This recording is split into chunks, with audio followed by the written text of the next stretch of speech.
Los policías están para proteger y servir.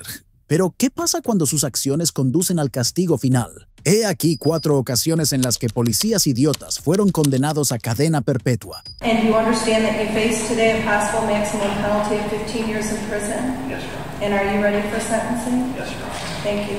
Este es el exoficial Eric Fritz, del Departamento de Policía de Covert Township. En julio de 2016, el oficial Fritz supuestamente detuvo un vehículo y arrestó al conductor por Dewey y llevó a la pasajera, una señora llamada Melissa McMillan, a un hotel, donde el oficial Fritz supuestamente la agredió en 3 ocasiones diferentes.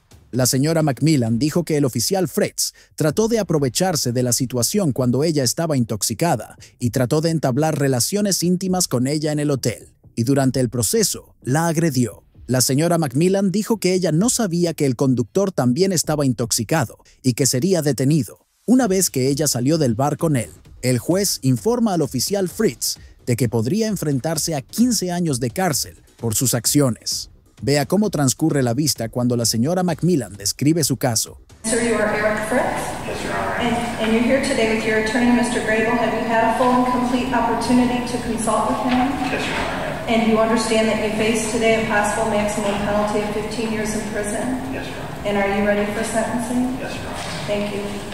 As a police officer who took an oath to protect and serve the community, what you did to me was wrong. You raped me. You knew I was highly intoxicated, yet you used that as a selfish opportunity. My life has been forever changed. Every aspect of my life has been affected. My children have struggled. My friends, family, and loved ones have watched me through a year of hell. I can't see a police vehicle without feeling fear or be reminded of what happened. I made a poor decision to have too many drinks, putting myself in a vulnerable position.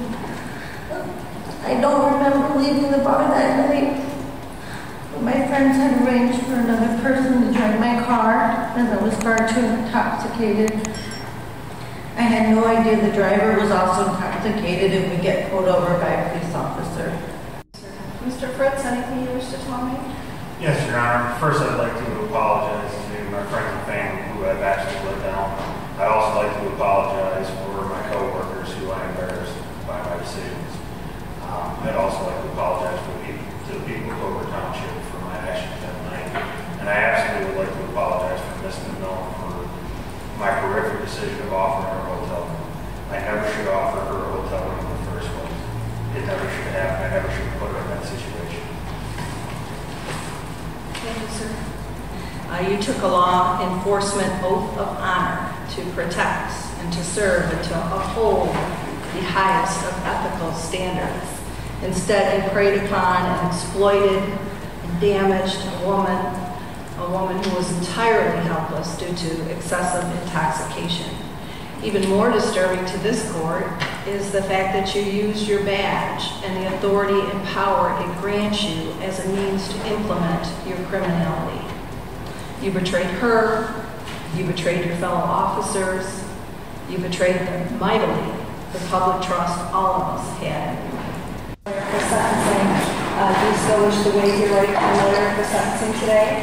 Thank you. El oficial Fritz llevaba 2 meses de servicio antes de que ocurriera este incidente. Dimitió inmediatamente poco después de que saliera a la luz este incidente. Se declaró inocente de los cargos para obtener una condena menor. Posteriormente, se retiraron 2 de los cargos de secuestro y conducta sexual delictiva. El oficial Fritz fue condenado a 1 año de cárcel y 5 años de libertad condicional. La señora McMillan recibió a cambio una indemnización de $100,000 en enero de 2020. Si crees que este ha sido el único policía condenado a cadena perpetua, espera a ver el siguiente caso. I love my kids and my family, Your Honor, and if you could please impose the least possible sentence so I can get back to supporting and raising my family. Este es el exoficial Sean Courter del Departamento de Policía de Bloomfield. En junio de 2012, un individuo llamado Marcus Jeter fue detenido en una parada de tráfico y fue supuestamente acusado de agarrar el arma de un oficial de resistirse al arresto durante la parada. El oficial de los cuales el oficial Curter era uno de ellos, había presentado informes policiales falsos con respecto a la detención. Estos informes policiales eran tan manipuladores que el señor Jeter tuvo que enfrentarse a 5 años de prisión. Los oficiales, durante la parada de tráfico, rompieron las ventanas de su coche y lo arrastraron fuera de su vehículo. Vea lo que los oficiales tienen que decir en el juicio. I love my children more than anything in the world, and I know they need me. I don't want them to have to suffer, switch schools, lose friends, lose the house that they were raised in. I don't want them to become emotionally scarred from me being away. And sorry, a lot of that stuff I haven't heard from my wife, and it kind of hit me. I haven't been away from my kids for more than a day. And since being incarcerated, I miss Christmas, I miss my little Sabrina's birthday, I miss my Kylie DeRose ride at high school, which I was practicing with her. And I also missed a lot of Boy Scout events for my son Connor. I love my kids and my family, Your Honor, and if you could please impose the least possible sentence so I can get back to supporting and raising my family. As a man of the law, there's an oath that they take, and it's to tell the truth. And in this situation, there was time given for Mr. Carter to tell the truth. He chose to say that I jumped out the back window. He chose to say that I pulled off on him. He chose to say that I resisted. He had a choice. I'm not saying that that messes his character up. I'm not saying that he's not a good guy. I'm just saying that in a situation like this where he has an obligation, a moral obligation to tell the truth, he chose not to. El oficial Carter habló de las miserias por las que no quería que pasara su familia y deseaba la mínima condena posible. Expresó que quería estar con ellos después de este caso. El oficial Carter fue finalmente condenado a 5 años de prisión, junto con el otro oficial implicado en la parada de tráfico. Si piensas que esto era lo máximo que un policía puede recibir de cadena perpetua, entonces probablemente no estás al tanto de este siguiente caso. The defendant in Tarrant County, Texas, did intentionally, with intent to cause serious bodily injury to Tatiana Jefferson, commit an act clearly dangerous to human life, namely, shooting at Tatiana Jefferson with a deadly weapon. Este es el exoficial Aaron Dean, del Departamento de Policía de Fort Worth. En octubre de 2019, se dice que el exoficial Dean estuvo involucrado en el tiroteo de una señora llamada Tatiana Jefferson. Se dice que la señora Jefferson estaba jugando videojuegos con su sobrino cuando se encontró con la brutalidad del oficial Dean. El incidente se desencadenó cuando la policía llegó a su casa después de que un vecino llamara a un número de no emergencia, informando de que la puerta principal de la señora Jefferson estaba abierta. Los oficiales caminaron fuera de la casa con linternas durante unos minutos y dispararon su arma a través de una ventana. La policía encontró más tarde una pistola cerca del cuerpo de Jefferson, que según su sobrino de 8 años, había estado apuntando hacia la ventana antes del tiroteo. Tras el incidente, el oficial Dean, autor de los disparos, dimitió del Departamento de Policía de Fort Worth y fue detenido acusado de asesinato. Vea cómo el oficial Dean se enfrenta al juicio. Media coverage of this case has been just that, accurate and objective, reporting on the facts of what happened and the case updates, what the trial proceedings that have occurred in this case. In addition, although the body camera has been released to the media, that is evidence that the jury is going to see. In case law, as mentioned in our bench brief, supports the fact that when it is evidence that is going to be presented and it's done in an objective, accurate manner, then that weighs against finding that it's inflammatory. The media attention in this case has not been pervasive, has not been prejudicial, and has not been inflammatory. The law does not require that jurors be completely blind to the fact that this offense occurred, merely that they be fair, and that's what our deny panel showed that they are going to be able to do. So we would ask that the court deny the change of venue motion on that first prejudice of the media prong. In regard to the dangerous combination, which was raised in the supplemental bench brief, the Reyes case, Reisler case, that we cited in our bench brief, is strikingly similar to the facts of this case and demonstrates that in order to justify a change of venue based on a dangerous combination, it's not just that community leaders spoke out about the case or maybe even spoke to each other about the case. The defense has a heavy burden, again, to show a coercive force that could influence the proceedings and the right to a fair trial. When comments of community leaders are made in the immediate aftermath of the offense, it is not likely that they are acting to impede the fair trial, and that's what happened in this case. Again, like the Reisler case, community leaders spoke out about the offense, but there's no evidence of how those comments by the community leaders influenced the community as a whole, and as was demonstrated during voir dire and being able to select a jury in this case, there's no evidence that it would have impeded the defendant's right to a fair trial. So we would ask that the court deny the change of venue on a dangerous combination grounds as well. Thank you, ma'am. Mr. Gill, response. Your Honor, thank you. First of all, I have two major disagreements with what the state just told me. Number one, the majority of the publicity of this case did not occur at or around the time of the event. The coverage has been steady and pervasive throughout the 3 years that this case has been pending. Every single event that has occurred at this courthouse has been widely covered and widely publicized, including routine court settings, including the change of venue motion and testimony itself, up to and including last week with the death of Mr. Lane and the beginning of jury selection. All of those matters have been widely publicized and widely distributed around Tarrant County. We presented you the Star Telegram circulation figures.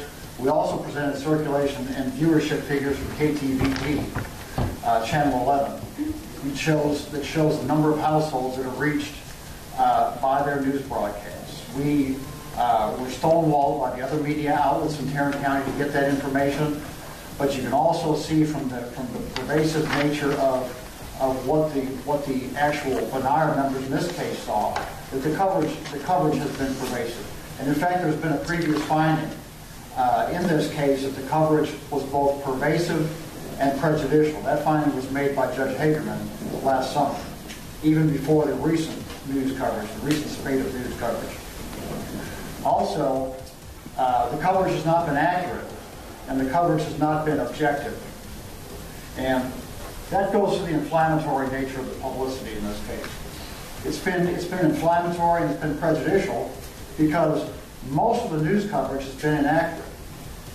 Most of the news coverage has said that Aaron Dean went out to this home on a welfare check, which is absolutely and totally wrong. The news coverage has had the mayor and other leaders of Fort Worth standing up in front of them, which have been, these news conferences have been shown time and time again, saying that the weapon possessed by the complainant in this case was irrelevant, and they don't know why that is any part of this case, which is going to be a major part of the case. There are a lot of other factual inaccuracies that we see as we go through the coverage in this case, and you will see, and you have seen when you reviewed all the news coverage that's been introduced by the defense in this case. The news coverage has also been extremely emotional and presented from the standpoint of the complainant. It's all been about the family waiting for their day in court. And I'm not saying any of this is wrong, but that's how the coverage has been. The coverage has always been told from that standpoint, about the community standpoint, about justice for Tatiana. And it's been drilled into the heads of the Bonaire that way. And it's been presented in a racial aspect of it. It's been presented and emphasized that it was a white officer that shot an African-American female. And all of this is presented time and time and time again until it's become a theme and a mantra of all this coverage that has continued until this very day. Under the dangerous combination prong of the change of venue statute, 3103 of the Code of Criminal Procedure, we have shown you that the mayor and the chief of police and the city councilman, all widely publicized. Mr. Dean, if you'll stand.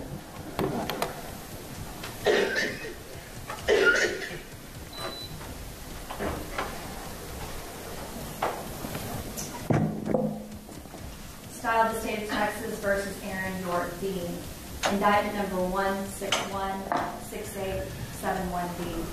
In the name and by the authority of the state of Texas, grand jurors of Tarrant County, Texas, duly elected, tried, and paneled, sworn and charged to inquire of offenses committed in Tarrant County in the state of Texas, upon their oaths do present in and to the 372nd District Court of the said county that Aaron York Dean, hereinafter called defendant, on or about the 12th day of October 2019 in the county of Tarrant, state of Texas, did then and there intentionally or knowingly cause the death of an individual, Tatiana Jefferson, by shooting Tatiana with a deadly weapon, to wit, a firearm.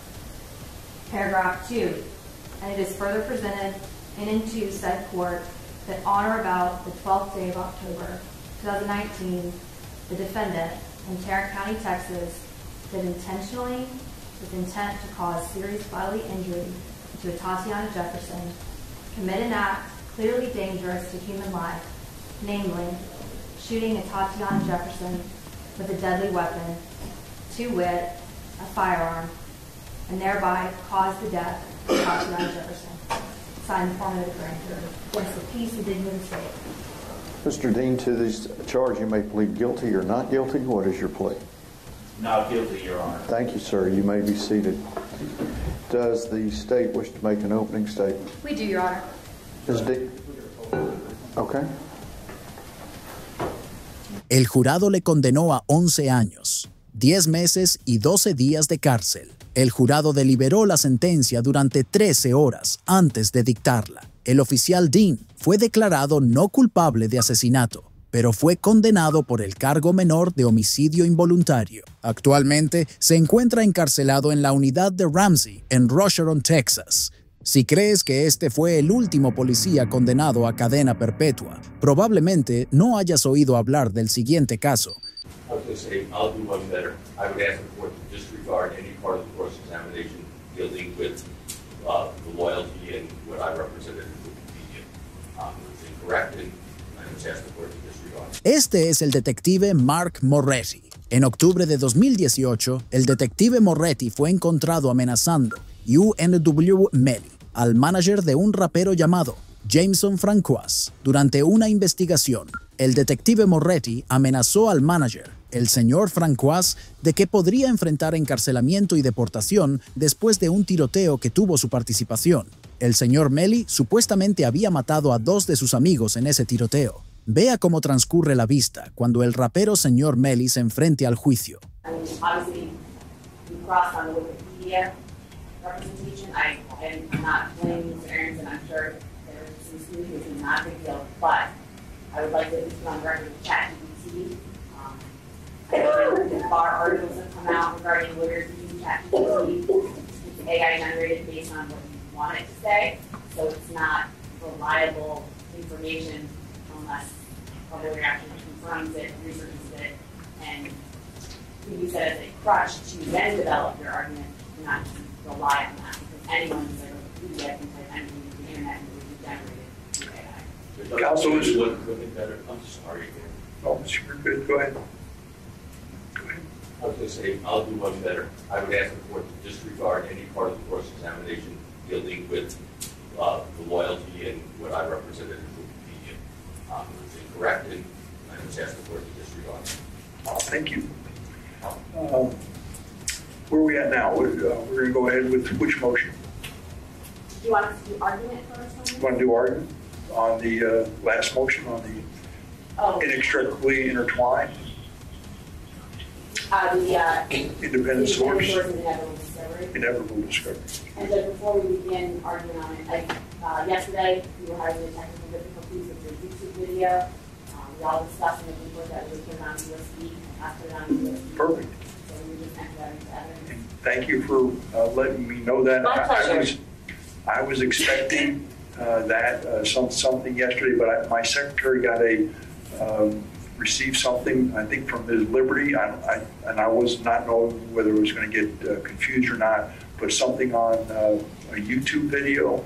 Yeah, that would be for our other motions regarding I haven't looked at it. I don't know, any issue with that? Well, I don't know what the YouTube video is. It's supposed to be an interview with Ms. Carey. I don't know what's on there. I haven't looked at it. Yes, the judge, we were objecting that, anytime we're sending Your Honor a link, essentially it's usually used by parties in court. That was not used by us. That is an interview with Lon Prime and Mariah Hamilton. We would be objecting that's not evidence that can be utilized in hearing, supplementing testimony. And so you can make a basis for it, and if I admit it, I'll take a look at it. If I don't, I won't. All right, I haven't looked at it yet. And based on, I don't know if I know Ms. Hamilton, that Ms. Holmes does appear in that video, and I've been told she's on her way, but if that's the case, we might just push into Ms. Holmes, and I can bring it into Ms. Holmes, because she is in that video as well. I don't know. But I'm not using I don't know what the objection is. Okay, but I haven't looked at it. I just wanted to bring it up because it was sent. I think it was sent yesterday. I'm not sure. It was early this morning, and it was just because yesterday you said I told everybody to send videos. I just wanted to follow the course instructions to make sure you had it before I Perfect. No, I whatever you send me, whether it's in writing or videos, I look at it and I read it. But again, if it's evidence, I will make sure both sides agree with it. That's the only reason I can bring it up. All right. So. If I could just introduce that video, so it's on record, and then you have it legal in the court. Sure. Any objection? Of course. Do you want to go with it? I would trust your representation is what we It's tell you. the exact video, the link that we all have. I can't trust your representation on that. Then I can't trust it. Thank you. So. 115, Florida Supreme Court case in 1995. Additionally, what counsel is arguing to Your Honor contradicts everything that this whole hearing has been about. To quote Rodriguez or Roel, I looked at those cases, and they're not applicable here. And the reason they're not applicable is because those cases deal with warrantless searches. We had warrants. Detective Moretti actively sought warrants, consistently sought warrants, and had judges sign off on those warrants. So to say that they just didn't go for a warrant is just not true. They did. And the reason a second warrant wasn't done is because they were relying upon the judges in this circuit, all of which signed off on those particular warrants at the time they signed off on it. And so they did not need to seek an additional warrant, because at that time, that warrant was valid. And so they could not have done what the defense is asking or requiring us to have done, or asking the court to require us to have done. They're ignoring that key fact that warrants in our case were already sought after, and in these cases that they have quoted, there was warrantless searches at that time. Additionally, no one ever talked about G.B. Stone. We talked about Anthony Williams' phone. That's Sack Chaser. And so we never even talked about that third phone. We also didn't talk about his pictures. I don't know where pictures came from, but I introduced through Detective Polo numerous text messages between the two. And then additional to the actual text messages, which is, I think, Exhibit 1, and Exhibit 2 were multiple text messages where they're exchanging notes and audio files that were stored on the phone in different applications. And what that? This is new argument. I didn't bring up any of this. Because you actually ignored the fact that then you brought in photos. So that was the evidence, not a photo on one person's phone versus the other. There were actual messages and audio files. And what also is being ignored is when we have access to the victim's phone and find information that would then inevitably lead us and independently lead us to this time frame of the defendant's phone, anything within that would be plain view at that point. So we're ignoring that legal concept as well. So that is why we're asking for this expanded time frame back. Thank you. What's the next motion? Can I just briefly withdraw? No more than 30 seconds. Go ahead. Rather, just understanding the state's position, they're asking you to disregard the state of Florida Supreme Court and hold that Nix or the U.S. Supreme Court somehow overrules it, yet Rodriguez came later and cites these cases. So I don't think this court truly has the power to overrule Rodriguez. And as far as the plain view doctrine, and now that we didn't have the ability to to contest the search warrant because we already had a search warrant. I thought this was limited to the two issues of inevitable discovery and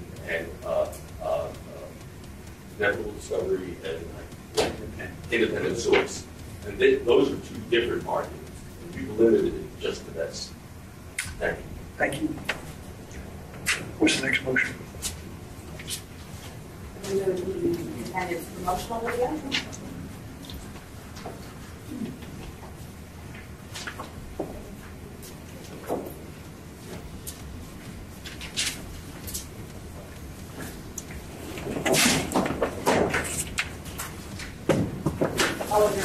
I do have all the case law.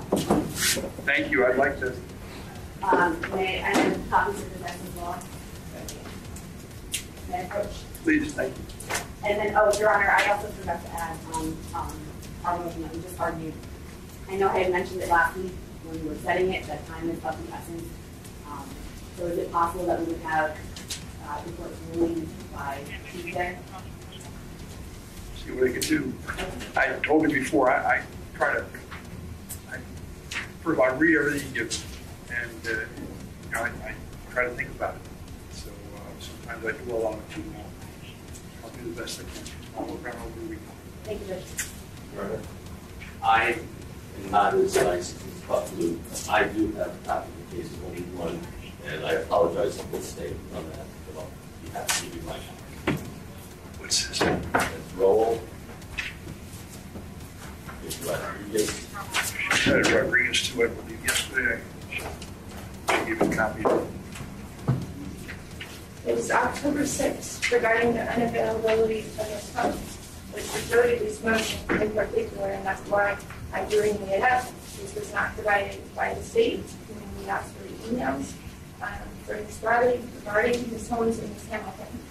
I subsequently provided it, and if we could stipulate, I'm not trying to argue the deposition, I'm just trying to stipulate if we could rely on this email authored by Ms. Bradley to Mr. Barris regarding deeming Felicia unavailable. Which I have to look at the date and then look at what I provided. I mean, I provided, so I'm not in touch with it. I don't know where we're going with this. I mean, what's the purpose of all of this? Because I'm missing something. So the motion is the motion to have this funds unavailable. I just want to be able to rely on this email, and if we could stipulate that we could argue this email, or do we need I thought Ms. Holmes was residing in Orlando. She's on electronic monitor. And, what are you trying to accommodate? The issue is very simple. The court takes judicial notice of this case file, 19-1872, C10A. Ms. Holmes, through her counsel, has invoked her right to remain silent. The state cannot, this is what's laid out in our motion. It's actually in paragraph 6. We cannot call a witness even though they're going to invoke their right to remain silent. And the case law says because she has testified previously, we can then subsequently seek to introduce that testimony since she has been subject to cross-examination on the same subject matter. It's as simple as that. She's invoking her Fifth Amendment right. She's testified previously, and unless something is changing, which to date we are no information that she is not going to invoke her Fifth, then her former testimony should be permitted pursuant to the case law. So if I may actually quote this email, which is very, it's rather right about this, the case law is clear that the Fifth Amendment cannot be invoked anticipatorily, but must be done at the time of questions. I played the audio of the prior statement to her, but she declined to finish listening to it. I tried to call you. With that basis, Ms. Holmes would have to be the one question my question and go through it if you were to deem her unavailable. The case law says that can't be done under your So the point being is that if she is going to invoke, as she has indicated, then her prior former testimony is admissible. So my understanding is from a different source that she's on her way down here to meet with the pretrial officer. That's the way he came here this morning. So she's here, I guess, in Fort Lauderdale, someplace around the way if she's not here yet. So That was the other issue, that we were made aware that it was going to be her attorney that was going to be coming today, and he is not. So I don't know if it's the whole issue was he was, I think, going on a cruise and leaving town or something. So today was the only day he was available, and now he's not here. So I'm not even entirely sure what the dynamic is between the two of them. I have not had conversations with him. Certainly can't have conversations with her, given that she has filed this notice by her attorney that she's invoking. So if she comes to court, the issue is going to be is if she's counseled, and if she's counseled, I don't think any inquiry can be made. I understand that's the state of the law. I don't know if you have something different on that. Again, I believe it's the state's version of the defense. That's why we're here. There's something different with the law, though. That's what I'm asking. Yeah. We're in agreement as to that. So I guess the question is that so what else do you have? You're not asking me to reset it, you just want me to move on. Yeah, you would rule that if she's going to in fact invoke, which she has already done, then her former testimony comes in. Can I ask you a question? How relevant is your former testimony? Her testimony is relevant because during her testimony, one of the observations or pieces that she testified to is that she observed Mr. Demons on the phone FaceTime with Ms. Hamilton, and the description of the background is just a secluded area. He was talking in a hushed tone. I have to go. I've reread 4 different transcripts recently, so I have to go back. My recollection, I could be wrong, is that she gave a statement to the police officer, right? And that during trial, she was being examined regarding that statement. And my recollection is that she basically said she didn't remember. Right. And then the state tried to get the testimony in. We spent a good bit of time going through Earhart to try to find out how it got in. And something when we went further with the testimony, Ms. Holmes said something, again, this is my recollection, you'll have a transcript, I'm sure it'll say something. I said something to the effect that she typically would lie to police, so she couldn't really rely on what she said or what her statement was to the police, or something to that effect. La audiencia en el juicio concluyó con la continuación de los argumentos de la defensa para ampliar el marco temporal de las pruebas telefónicas, desafiando la decisión previa del juez de que la mayoría de las pruebas telefónicas, fuera de un margen de 6 horas en torno a los asesinatos, serían suprimidas. Además, se debatieron los últimos 20 segundos del documental de Mellie, en los que se menciona un tiroteo desde un coche. La defensa alegó que se trataba de un testimonio de oídas y señaló que se refería de forma inexacta a Miami, en lugar de a Miramar, donde se produjo el tiroteo, mientras que el Estado argumentó que el señor Mellie había adoptado las declaraciones al promocionar el documental en las redes sociales. E.M.W. Mellie ha sido acusado de 2 cargos de asesinato y las diligencias del caso siguen en curso. Si es declarado culpable, Mellie puede ser condenado a muerte. Es agradable ver que la justicia prevalece y que policías idiotas son condenados a cadena perpetua por sus fechorías. Si te ha gustado el vídeo, no dejes de darle a me gusta y suscribirte para ver más. Hasta luego.